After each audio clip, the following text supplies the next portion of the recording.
Story Corner, Special Edition, presented by Jennifer. Haircut and Dye, a New Year's Eve mystery.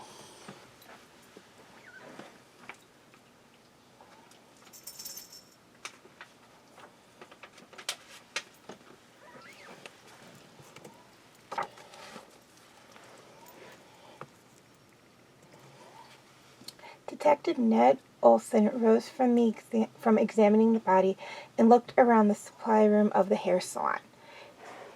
Hair products were arranged neatly on shelves, with a tidy counter and sink nearby. The only thing out of place was the blonde woman's lifeless body, which lay crumpled on the floor. Officer Barry Doyle read from his notes.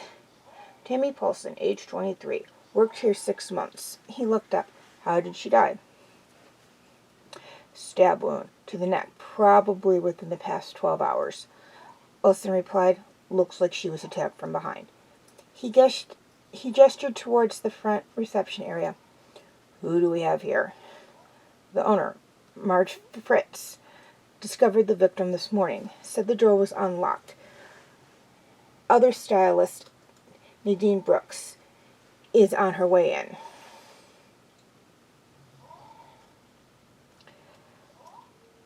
She was my brother's kid, said Fritz, a ginger-haired woman.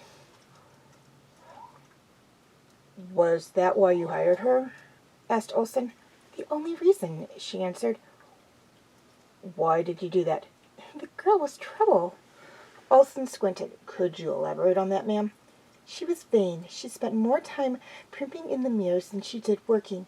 Yesterday, for example, she was too busy coloring her hair for her New Year's Eve party to even take customers. I see.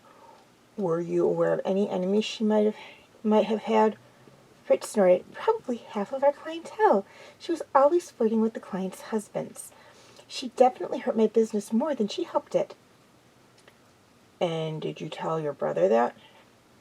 Fritz gave him a bitter laugh. My brother provided the capital to start this place, and I still owe him money. He wanted his daughter here, so she was here. End of story.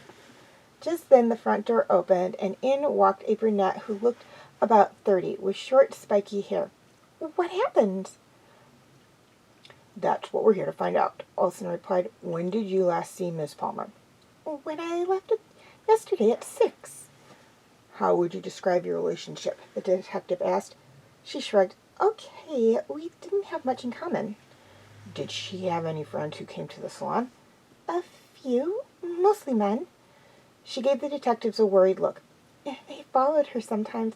I told her to lock the door after she finished her final customer last night.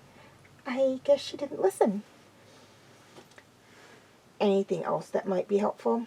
She thought a moment. Well, Tammy's last client yesterday was Alexis Clay, whose fiancé just broke off their engagement. Rumor has it Tammy's the reason. She frowned. Frankly, I'm surprised she still comes here. Thank you, Miss Brooks, said Olson. Alice Clay was a tall redhead.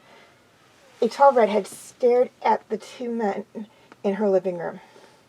Tammy, dead? You were Mrs. Palmer's last appointment yesterday, correct? Right. She stayed late for me. We're friends. We understand she was allegedly involved in the breakup with your ex-fiancé. She waved a hand. That was just a nasty rumor. We broke up amicably. Where did you go after your appointment? Asked Olson. Home. I was here all night. Can anyone back that up? Just Henry, my cat. In the cruiser, Doyle asked, where to next? The detective replied, I don't think we have to look any further.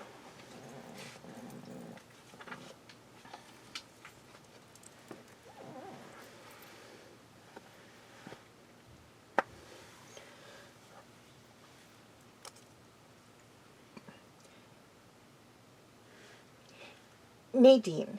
She knew the salon door was unlocked, though the detectives hadn't said that.